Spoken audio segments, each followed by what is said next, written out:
آپ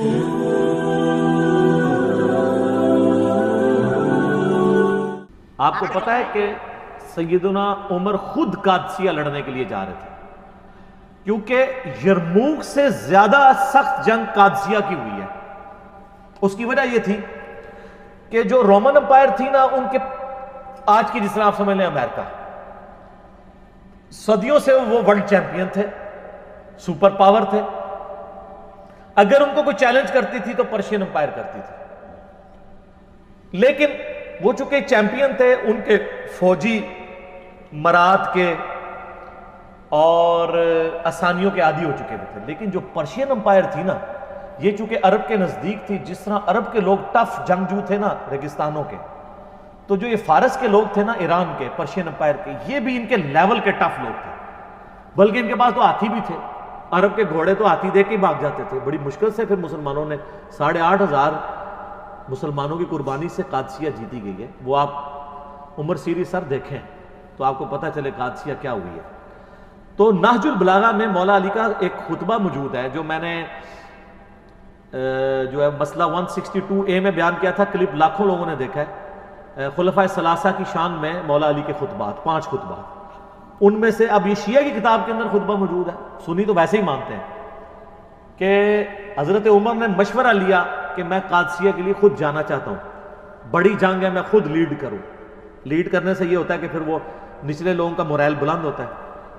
تو حضرت علی نے آ کے ان کو سمجھایا، وہ بڑے زبردست الفاظ ہیں، ورڈ بائی ورڈ میں نے اس میں پڑھے نہج البلاغہ سے۔ وہ کہتے ہیں کہ تم جو نا اس وقت مسلمانوں کی، جس کو ہم وہ کہتے ہیں نا، وہ قلعہ ہو، یعنی جب کسی جانور کو بھاگنے سے بچانا ہونا تو اس کو ایک قلعے کے ساتھ باندھا جاتا ہے، وہ سینٹر ہوتا ہے۔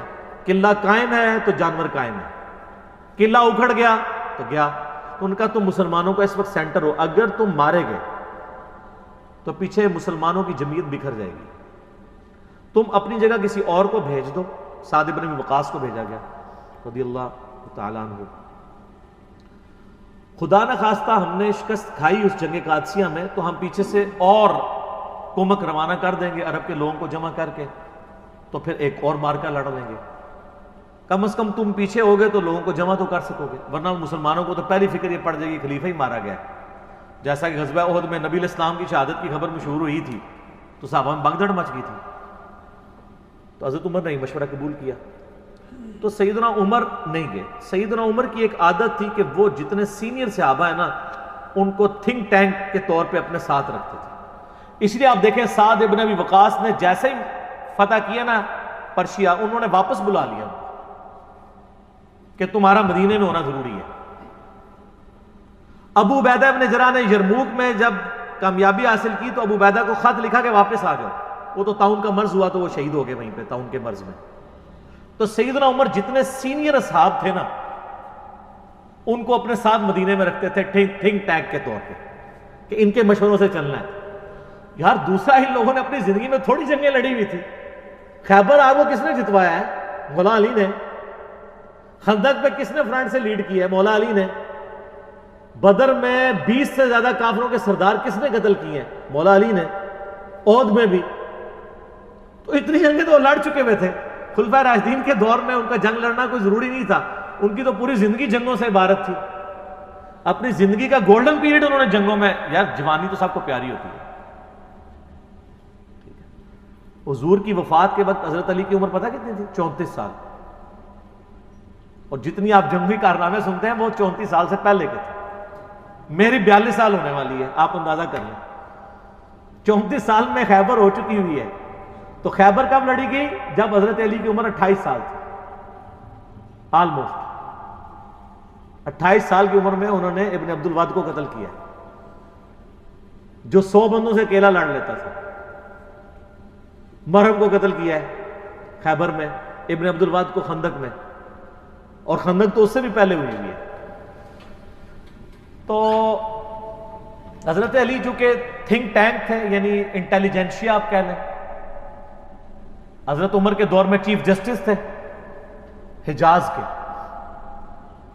کوفے کے چیف جسٹس ابن مسعود، شام کے چیف جسٹس ابو درداء، اور مدینہ میں چیف جسٹس مولا علی۔ تو وہ تو ایک مین پوسٹ کے اوپر تھے، اس لیے جنگیں نہیں لڑی۔ اب رہ گیا کہ وہ بعد میں جنگ جمل صفین نہروان کے لیے کیوں چلے گئے؟ وہ اس لیے چلے گئے کہ اس وقت مسلمانوں میں ہی دو گروہ بن گئے تھے، حق ایمبیگوس ہو گیا تھا، مبہم ہو گیا تھا۔ اس کے لیے ضروری تھا کہ حضرت علی خود میدان جنگ میں اترتے، تاکہ لوگوں کو یقین آ جاتا کہ اگر حضرت علی باغیوں کے خلاف قتال کر رہے ہیں جنگ جمل صفین اور نہروان میں، تو یہ قتال حق پہ مبنی ہے۔ کسی کو بھیجتے تو لوگوں نے کہنا تھا یار ادھر سے تو حضرت عائشہ اور طلحہ اور زبیر آ گئے ہیں رضی اللہ عنہم اجمعین وعلیہم السلام اجمعین، ادھر سے عمار بن یاسر چلے جاتے تو لوگوں نے کہنا تھا یار وہاں تو حضور کی بیوی ہیں، اتنے جیے سے آبا ہیں، چلیں عمار بن یاسر سیدہ عائشہ کے علاوہ باقیوں سے تو تگڑے تھے، لیکن مولا علی خود جاتے تو پھر اس میں، ورنہ تو جنگ جمل ہار جانی تھی انہوں نے اگر حضرت علی خود نہ جاتے۔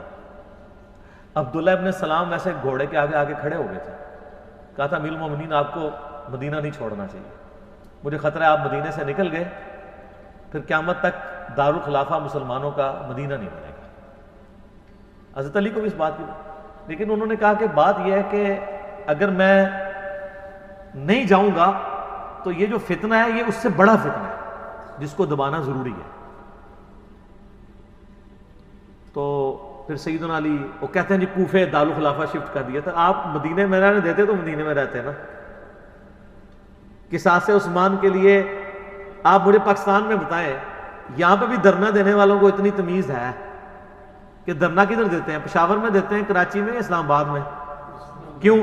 کیپٹل سٹی ہے۔ تو خلفائے راشدین کے دور میں کیپٹل سٹی کون سا تھا؟ مدینہ، لیکن دھرنا دینے والے بصرہ اور کوفہ پہنچ گئے، 1000 کلومیٹر دور، کہ ہم خود بدلہ لیں گے، قانون کو ہاتھ میں لیں گے۔ تو پھر حضرت علی کی مجبوری تھی کہ آپ بھی ادھر چلے جاتے۔ پھر کوفہ ایک فوجی چھاونی تھی جہاں سے سب کو کنٹرول کیا جا سکتا تھا، رومن امپائر کو بھی جو گر چکی تھی اور پرشین کو بھی، وہ سینٹر میں، اس لیے حضرت عمر نے اپنے دور میں سے فوجی چھاونی ڈکلیئر کیا تھا۔ بہرحال پھر حضرت علی کے جانے کی وجہ سے یہ معاملات سیدھے ہوئے، تو ان کی مجبوری تھی جانا، ورنہ لوگوں کے لیے معاملات ایمبیگوس ہو جانے تھے۔ آج تک نہیں لوگوں کو سمجھ آ رہی، تو اس زمانے میں جنہوں نے لڑنا تھا انہوں نے کیا لڑنا تھا؟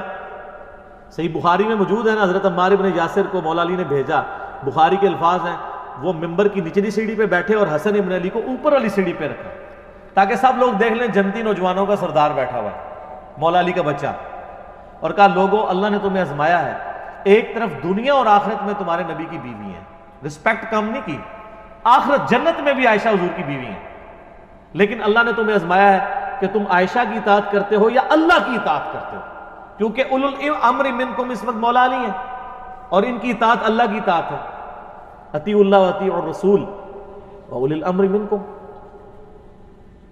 تو جب یہ سینیریو، اس وقت مولا علی کی مجبوری تھی وہاں سے نکلنا، اور آپ دیکھیں انہوں نے بعد میں پھر کوئی ان کے ساتھ زیادتی بھی نہیں کی، جمل میں جو دوسری طرف سے مرے ان کے جنازے بھی پڑھائے ہیں، ان کی عورتوں کو لونڈیاں نہیں بنایا، خود سیدہ عائشہ کو عزت اور احترام کے ساتھ وہاں سے رخصت کیا ہے۔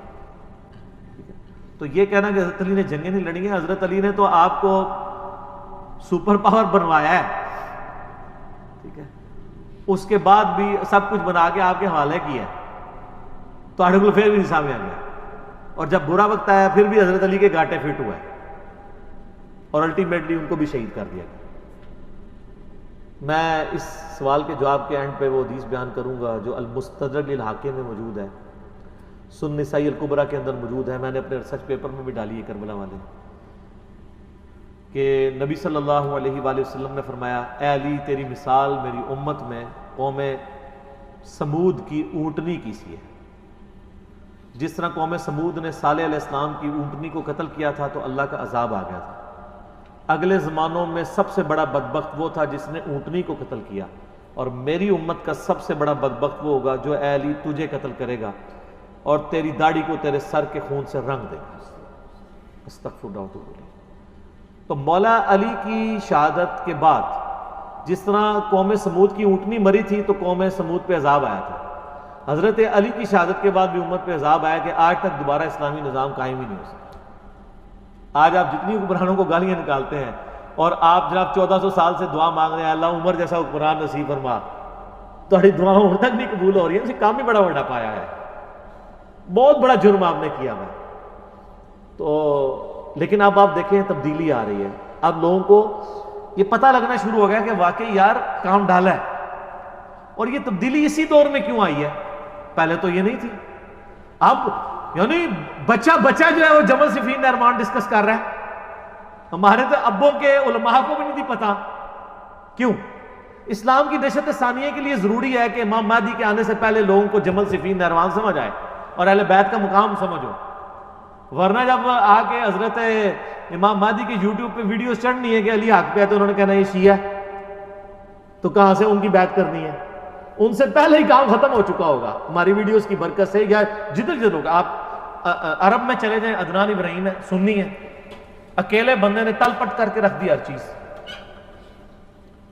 صحیح فصیح اللسان عربی زبان میں ان کی ویڈیوز رکھی ہیں، انگلش سب ٹائٹل میں آپ کو ملیں گی، حالانکہ ٹائی لگاتا ہے وہ بندہ۔ فلسطین کے پناہ گزین کیمپوں میں اس کی پرورش ہوئی ہوئی ہے، دنیاوی طور پہ بھی وہ پی ایچ ڈی ہے۔ اور آپ ذرا خلافت و ملوکیت کے اوپر، وہ تو مودودی صاحب کو کی کتابوں کو کوٹ کرتا ہے، الخلافہ والملک، آپ بتا عربی میں ترجمہ ہوا ہے خلافت و ملوکیت کا، الخلافہ والملک کے نام سے۔ تو ہر جگہ آواز اٹھی ہوئی ہے پوری دنیا کے اندر، اور آپ دیکھیں یہ وہ آواز تھی جسے صدیوں تک حکمرانوں نے دبایا ہے، پھر بھی اٹھ گئی۔